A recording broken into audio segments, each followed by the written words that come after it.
Journalism is a lot more complicated than people think it is. I covered 6 mass shootings, 4 or 5 chemical plant explosions. I covered the Astroworld Festival crowd crush, which killed 10 people. I killed Winter Storm Uri. I covered COVID, and I watched an execution. I mean, it was just this global life or death story. And so for me, the stress came from that incredible weight of responsibility. I've been shot at, chased, cut with a knife, mauled by dogs. I think maybe every bit as stressful as the stories that I cover. You know, the saddest stories, the most devastating stories, like covering the Tubbs wildfire in Santa Rosa and just seeing fire everywhere.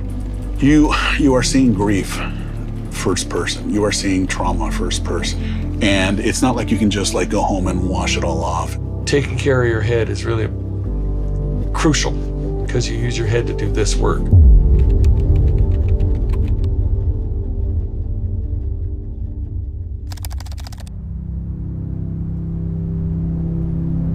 Information is power, and our job is to give people that information so they can be empowered.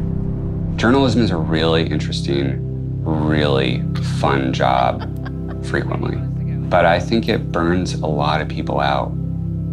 The perception of journalism has gone through quite a change, I would say, in the last 10 years. This idea that, lamestream media. It affects me at times when people assume I don't care. You take the brunt of the criticism, the suspicion, and they don't realize that, I really care about these communities. I really care about the people who are being affected by this, because I wouldn't be doing this if I didn't. To be vilified is really tough. We're just people, and doing what I believe is a very important job. I mean, there's a huge amount of responsibility in this job.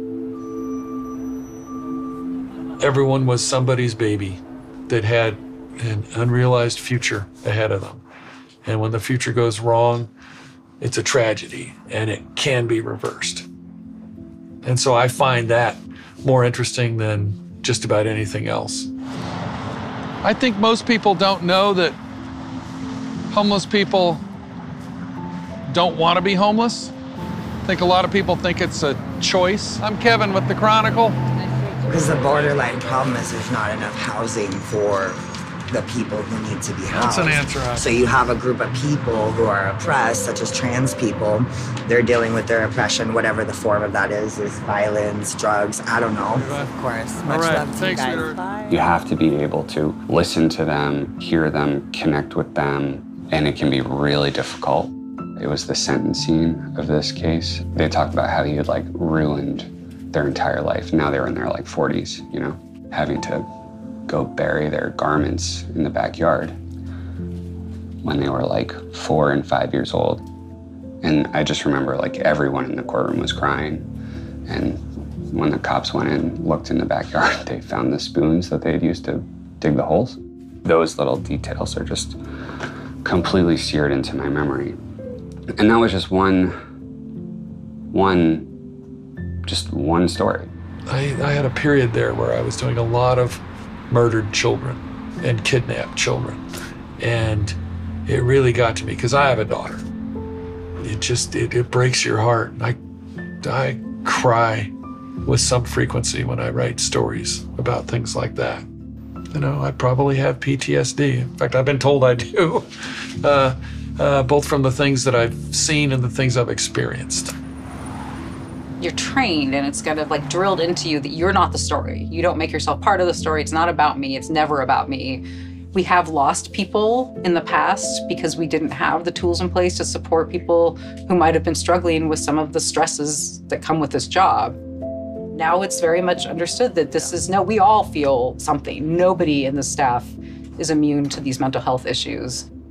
In the past, the only therapy we got at work was a glass of beer at the bar afterwards where everyone said, shake it off.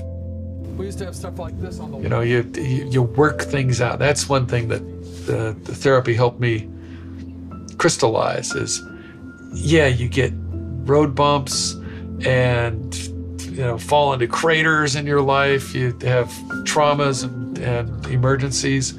It's how you deal with them that of course matters the most. And repairing things that are broken is useful and has been important to me.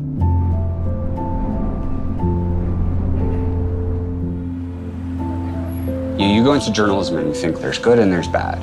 And then you learn more, and it just, to me, it's become so much more nuanced and so many more shades of gray. And all of us are more complicated than maybe we come off at first glance. I have an obligation to get it right. They have to trust me with their stories, with their lives. And that's a hard thing. It's a leap of faith. And so I take that leap of faith from the people I talk to very seriously. I believe in it, and I believe that we can leave the world a little better place by helping people understand it. I think that's the thing about journalists. We care a lot. We have to care, because if you don't care, if you're not curious, then I don't know how you do the job.